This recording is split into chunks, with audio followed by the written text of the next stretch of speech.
Welcome back, and Matthew's back in the studio for a look at the day's business news. Hello again, Matthew. Now, today sees the launch of Europe's new bailout fund. Yes, now Eurozone finance ministers meet today for the first board meeting of the European Stability Mechanism, to give it its full name. This is the 500 billion euro fund. It's been approved, but there are still some disagreements over how it should be used. Just last week, the finance ministers from the Netherlands, Finland and Germany said that they only want to see it being used for future problems, not problems that already exist, such as those problems in the Spanish banking sector, which could cost up to 60 billion euros. So Spain's very anxious that they want their funding for that to come from this fund and not to be on their own balance sheet. Speaking of Spain, there have been more protests there. Yes, that's right. We see lots of protests in Spain, of course, and over the weekend, it's a similar story. Demonstrators out on the streets of Madrid protesting against the ongoing austerity programs. And one protester explains why he doesn't think the country should get a bailout at all.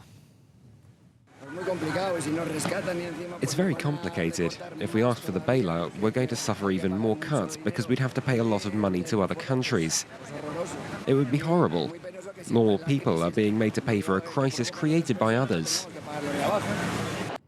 And how are the markets looking this morning? Markets starting the week in a bit of a downbeat mood, actually. We can take a look at Asia, where the three markets that are open there are down between 0.5% and 0.6%. The Nikkei in Japan closed for today. I can tell you as well that the World Bank has cut its growth forecast for that region. China, for example, says it will grow at 7.7% this year. That was lower than previously anticipated. Over in the US, while there were some good unemployment figures on Friday, the markets had different views of that. The Nasdaq down, while the Dow Jones managed to close slightly up. Now, there are conflicting reports over the future of two very well-known brands here in France. That's right. Fnac, the electronics and books retailer, and Redoute, which is a clothing online retailer, both of them very well known here in France, of course. Well, according to reports over the weekend, it seems that the future of both is less than certain.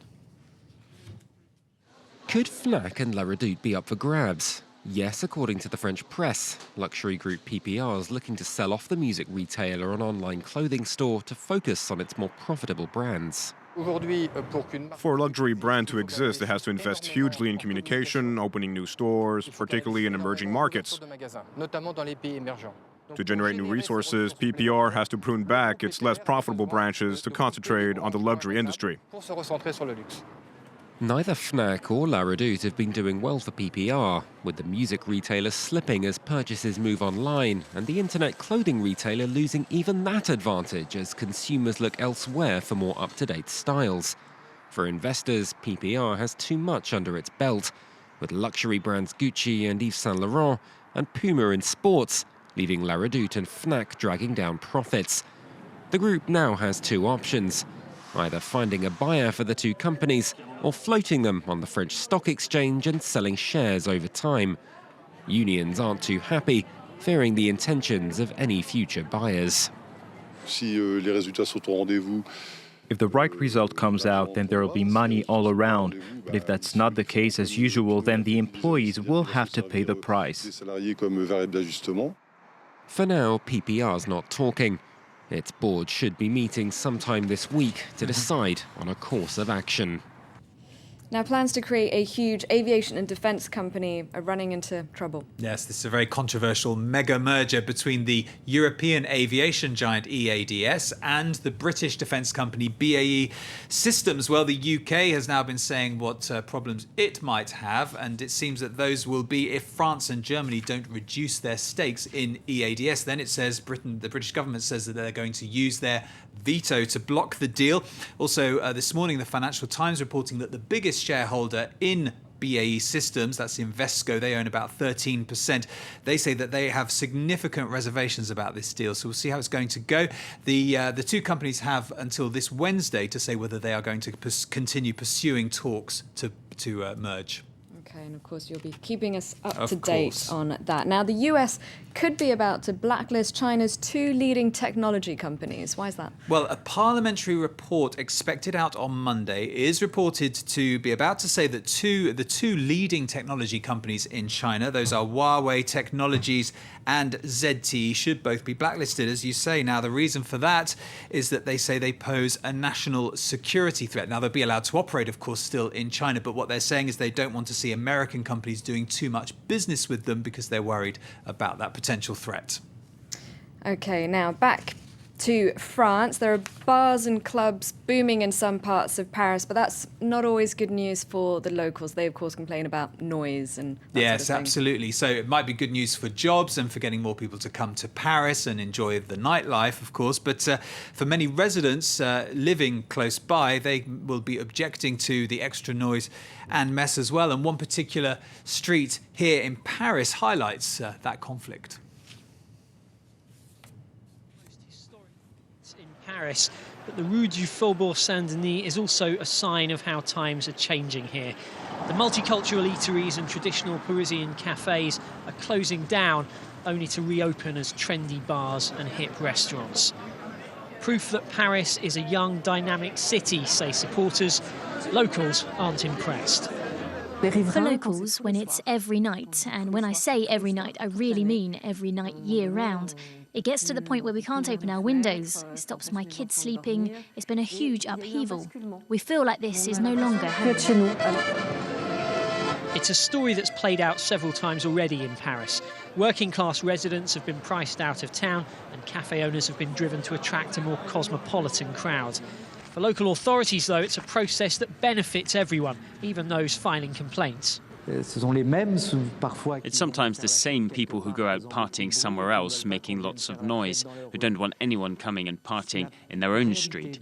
The reality of Paris is that it's a city which is evolving quickly, where districts can change very quickly and very abruptly. And that's a phenomenon created by the very dynamic of Paris itself. But when it happens in their own area, people don't necessarily like it. Facebook campaigns and local petitions have been launched to try and raise awareness of the problem. But for many observers, it's just the growing pains of a city that's embracing a new identity as a nightlife capital. It's a tricky one, isn't it? Yes, Obviously, it is. You want to encourage business, but at the same time respect the residents' Absolutely, wishes. but as you were just saying when we were watching that, in Paris, a lot of people, a lot of these bars are very close to where people live, which doesn't always happen in other cities. So, big problem. All right, now you have news of a job that might appeal to people who like the outdoors. Yes. See what you think of this, Claire. I don't know if this would appeal to you. Yes, but you get to be outdoors all day. Not even that much to do, really. You can read, but apparently you have to leap up and down occasionally. Of course, there's one big downside. I'm intrigued. Yes, could be a lot of rain. Because it's in England, this job. Well, one university graduate in Britain has taken a job as a living scarecrow. His job is to sit out in a field all day, there he is, and scare off the birds. They found that an ordinary scarecrow just wasn't doing the trick, so he's there in that rather curious get-up. All day long? All day long. When the birds arrive, he has to leap up and down. Now, he's got a little ukulele there, as you can see, which he's been trying to use as a deterrent, but they seem to quite like that, and that brings them towards him. Now, he gets £250 a week. I was just about to ask you that. Yeah, right. £250 a week, so maybe losing its interest a bit, or €300. That is. Now, he's saving his money for a trip to New Zealand, but this guy is an English and music graduate. I mean, there's a serious side to the story, which is that, everyone's struggling to find work, even when they're well qualified. But apparently he's doing well. The farmer says that he's doing a good job, and they've really noticed the difference. Great. All right. Well, it doesn't really appeal to me, I have to say. I'll stick to news reading for now. Very good. Thank you very much, Matthew. And thank you for watching. Stuart Norval will have the headlines in just a few minutes' time. Don't go away.